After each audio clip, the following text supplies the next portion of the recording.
आनंदी प्रेक्षकांनो, मालिका खूप सुंदर वळणावरती चाललेली आहे। आपण आतापर्यंत पाहत आहोत की जे सत्य शिल्पा पृथ्वीपासून लपवण्याचा प्रयत्न करत आहे ते सत्य आता पृथ्वीच्या समोर आलेलं आहे आणि ते सत्य दुसरं तिसरं कुणीही नाही तर स्वतः समोर आणणार आहे, तो म्हणजे युगंधर। पण सत्य समोर आल्यावरती मात्र आता इकडे काय घडणार या सगळ्याची सगळ्यांनाच भीती वाटत असते। पण सत्य समोर आल्यावरती मात्र आता इकडे पार्थने आणि त्याच्या छोट्या बहिणी मितालीने या दोघांनी सुद्धा आता आनंदीचा आई म्हणून स्वीकार केलाय। हो, पण अशी काय गोष्ट आहे की ज्याच्यामुळे या दोघांनी एका झटक्यात आता मात्र आनंदीचा आई म्हणून स्वीकार केलाय आणि त्याचबरोबर विद्याधरचे सगळे धाबे दणाणलेले आहेत। विद्याधर या सगळ्यामध्ये मात्र आता जी काही खेळी खेळणार होता ती खेळी त्याच्यावरतीच उलटी पडलेली आहे। सगळं नक्की काय घडलंय, कसं घडलंय, सविस्तरपणे पाहूया छोटासा व्हिडिओ चुकवून। इकडे आनंदीची तब्येत आता सुधारत चाललेली आहे, पण तिच्या डोक्यात एक आणि एकच गोष्ट चालू आहे आणि ते म्हणजे जर का आता मालक साहेबांच्या मुलांना समजलं की या सगळ्यामध्ये आता मात्र इकडे मालक साहेब स्वतः पूजा करायला निघालेत, मग मात्र माझ्यासाठी ही गोष्ट फारच कठीण आहे। आणि असा विचार करत मात्र ती ताबडतोब या सगळ्यामध्ये आता इकडे सांगत आहे, लवकर जा सर, तुम्ही लगेच जा, शिर्केंना सांगते आणि तुम्ही ताबडतोब जाऊन आता मालक साहेबांना हे सगळं करण्यापासून थांबवा। यावरती आरती म्हणते, तुझ्या डोक्यात तरी काय चाललंय? यावरती मग आता आनंदी तिला सगळा घडलेला प्रकार सांगायला लागते। आनंदी तिला सांगायला लागते, सगळ्यात महत्त्वाचं म्हणजे आता मी खरं सांगू का तुला, तर म्हणजे मालक साहेबांच्या मुलांना मी त्यांची बायको आहे ही गोष्ट माहिती नाहीये। आरती म्हणते, काय चाललंय तुझं आनंदी? म्हणजे आता हे सगळं तू एकटी सहन करतेयस, आम्हाला खरंच या सगळ्यामध्ये कधीच काही सांगत नाहीयेस आणि तू हे सगळं का करतेयस? अगं, मालक साहेबांच्या मुलांना सत्य का नाही सांगण्यात आलंय? यावरती मात्र आता लगेचच आनंदी सांगायला लागते, कारण त्यांना जर का सत्य समजलं की त्यांच्या आईची जागा मी घेतलेली आहे तर मात्र या सगळ्यामध्ये त्यांना आता खूप वाईट वाटेल आणि ते मालक साहेबांवरती रागवतील।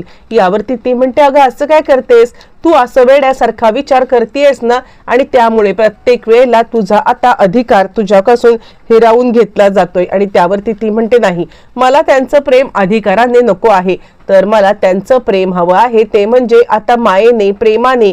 ते खरंच ती मुलं माझ्यावरती खूप माया करतात, पण या सगळ्यामध्ये मी त्यांची आई आहे समजल्यावरती कदाचित ते माझा स्वीकार सुद्धा करणार नाहीत आणि या सगळ्यामध्ये मला आता म्हणजे मालक साहेबांशी सुद्धा बोलणं सोडतील। मला हे नको आहे। एक वेळ माझा स्वीकार नाही केला तरी चालेल, पण मालक साहेबांशी नातं त्यांनी तोडलं ना, मग मात्र या सगळ्यामध्ये मला खूपच त्रास होईल। असं म्हटल्यावरती मात्र आता ती सांगायला लागते, आनंदी, अगं कुठच्या मातीची तू बनलेली आहेस, मला खरंच काही कळत नाहीये। असं म्हटल्यावरती आनंदी सांगते, आरतीताई नको ना, तू नको ना विचार करूस इतका। तोपर्यंत मात्र आता आरती तिला सांगायला लागते, आनंदी हे बघ, जे काही होईल ते सगळं चांगलं होईल, तू जरा शांत बस बरं। पण आनंदी काही शांत बसायला तयार नाहीये। मला आत्ताच्या आत्ता सुनीताताई, मला तिकडे वडाच्या झाडाच्या इथे घेऊन चला, मला आता लवकरात लवकर मालक साहेबांना घरी आणू दे। ती आता उठायला निघाले, पण तितक्यात आता सुनीता सांगायला लागते, मी डॉक्टरांना बोलवेन हा, आनंदीताई तुम्ही पहिले आराम करा बरं। असं म्हटल्यावर ती सुनीता आता इकडे आनंदीचं काहीच ऐकत नाहीये ना, आरती ऐकत आहे। मग आनंदीला खूपच टेन्शन आलंय। बरं, इकडे आपण पाहत आहोत की पृथ्वी या सगळ्यामध्ये मात्र आता तिकडे आलेला आहे। ज्या वेळेला पृथ्वी तिकडे आलाय आणि त्यानंतर मात्र आता लगेचच इकडे पृथ्वी विचार करतोय, काय चाललंय ह्यांचं? माझ्या आईला जाऊन तर आता इतकी वर्ष झालेली आहेत, हे कुणासाठी आणि काय का पूजन करतायत? असं म्हणत मात्र आता पृथ्वी इकडे चिडलाय आणि त्यावेळेला तो आता कुणालाच काहीच म्हणजे हेच करत नाहीये। तोपर्यंत मात्र इकडे त्याच्या डोक्यामध्ये विचार चाललाय, काय चाललंय ह्यांचं? यांनी आता इकडे दुसरं लग्न केलेलं आहे का? असा विचार तो आता करत असताना मात्र आता इकडे आता युगंधरला बातमी मिळालेली आहे की आनंदी बरी झालेली आहे। मालक साहेब तुम्ही आता आणि त्यानंतर इकडे आता आनंदी सांगते, काय झालं सुनीताताई, आले का मालक साहेब? परत आलेले आहेत का? असं म्हटल्यावरती मात्र आता सुनीता सांगते हो, त्यांच्यापर्यंत बातमी पोहोचवलेली आहे की आनंदी बरी झालेली आहे आणि त्याचमुळे आता इकडे मालक साहेब यायला निघालेले आहेत. असं म्हटल्यावरती मात्र आता आनंदी धावत पळत हॉलच्या दिशेने चाललेली असताना इकडे तोपर्यंत पृथ्वी आलेला आहे आणि पृथ्वी आता विचारतोय, मला आता तुमच्या तोंडून खरं खरं ऐकायचं आहे. मी आत्ताच पाहिलं की तुम्ही तिकडे पूजा करत होतात. कोणासाठी होती ही पूजा? कोणाच्या साठी नावाची ही आता पूजा चालू होती? हे लवकरात लवकर मला सांगा. माझी आई जाऊन तर इतके वर्ष झाली, तिच्यासाठी तर तुम्ही कधीही पूजा केली नाहीत आणि आज काय होतं? आज या सगळ्यामध्ये तिकडे जाऊन तुम्ही आता पूजन करताय म्हणजे मला खरंच या गोष्टी काहीच कळायला मार्ग नाहीयेत. आणि यावरती मात्र आता शिल्पा म्हणते, हे बघ, तू उगाचच हा विषय वाढवू नकोस. मी जे काही ते आता ऐकून घे. एक गोष्ट लक्षात घे, काहीही झालं तरी सुद्धा या सगळ्यामध्ये तू त्याला मात्र काहीही बोलू नकोस. यावरती युगंधर म्हणाला, तू थांब ताई, आतापर्यंत जे काही चाललंय ना त्यात जे काही सत्य आहे ते सत्य मला आता सगळ्यांच्या समोर आणू दे. तू कोणत्याही प्रकारे इकडे आता आडकाठी आणू नकोस. असं म्हटल्यावरती ती सांगायला लागते, थांब युगंधर, मी बोलते. पण त्यावेळेला आता पृथ्वी सांगायला लागतो, सगळ्यांनी थांबा, मला यांच्या तोंडून ऐकायचे आहे यांचे प्रताप. माझी आई जाऊन आता इतके वर्ष झाले, पूजा कोणासाठी होती, काय पूजा होती, हे जोपर्यंत सत्य आता मला समजत नाहीये तोपर्यंत मी या सगळ्यामध्ये गप्प बसणार नाहीये.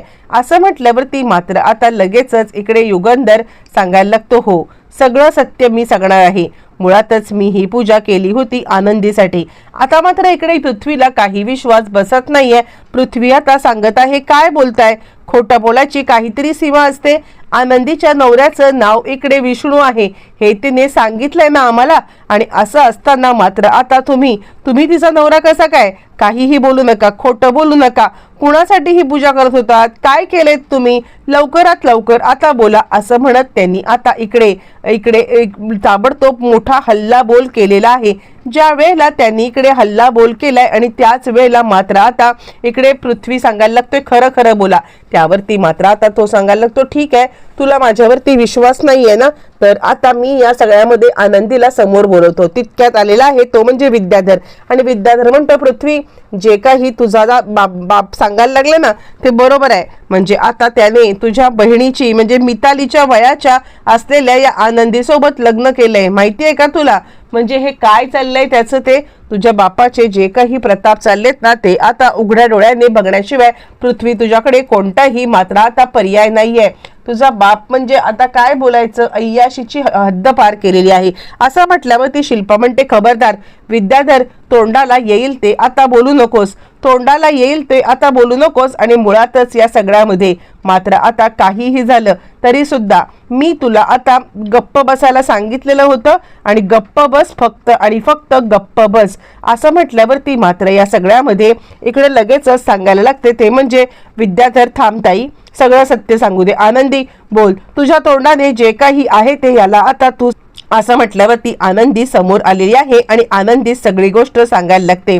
आनंदी कोणत्या परिस्थितीमध्ये लग्न आता तिचं झालेलं आहे, कोणत्या परिस्थितीमध्ये मात्र आता तिने या सगळ्यामध्ये लग्न केलेलं आहे. बरं, इतकंच नाहीये तर आता आनंदी सांगायला लागते की माझं लग्न एका वेगळ्याच माणसासोबत मालक साहेबांनी लावून दिलं होतं. आणि खरं तर या सगळ्यामध्ये विद्याधर मात्र आता हे तुमचे काका आले होते मध्ये आणि त्यानंतर त्यांनी इकडे माझं लग्न मोडलं, मला भर मांडवातून पळवलं, माझ्या आबांची गावामध्ये छितू झाली, त्यांची अब्रू जाण्याची वेळ आली आणि फक्त त्यांची अब्रू वाचवण्यासाठी या भल्या माणसाने माझ्यासोबत लग्न केलेलं आहे.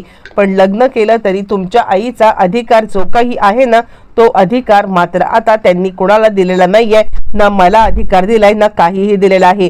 आणि तुमचे वडील खरंच खूप मोठे आहेत. त्यांनी मला खरं तर उपवास करू नको असं सांगितलेलं होतं, पण हा उपवास करू नको असं जरी सांगितलं असलं तरी आता माझ्यासाठी त्यांनी हा उपवास केलाय. तुम्ही तुमच्या वडिलांच्या बद्दल आता उगाचच मनामध्ये गैरसमज किंवा आढी ठेवू नका.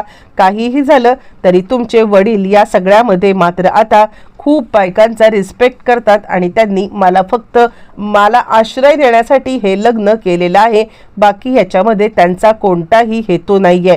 हे गोष्ट लक्षात आल्यावरती मात्र आता इकडे पृथ्वी लगेचच पायाशी आलाय आणि तो वडिलांची माफी मागतोय आणि तो सांगायला लागतोय, मी तुम्हाला खरंच ओळखायला खूप मोठी चूक केलेली आहे, मला खरंच माफ करा असं म्हणत त्यांनी आता माफी मागितलेली आहे. बरं, हे सगळं होत असताना मात्र या सगळ्यामध्ये इकडे आनंदी आणि आता युगंधर यांचं नातं मात्र इकडे स्वीकार केलेलं आहे, ते म्हणजे इकडे आता पृथ्वीने. आणि इथूनच मालिका खूप सुंदर वळणावरती येताना दिसते.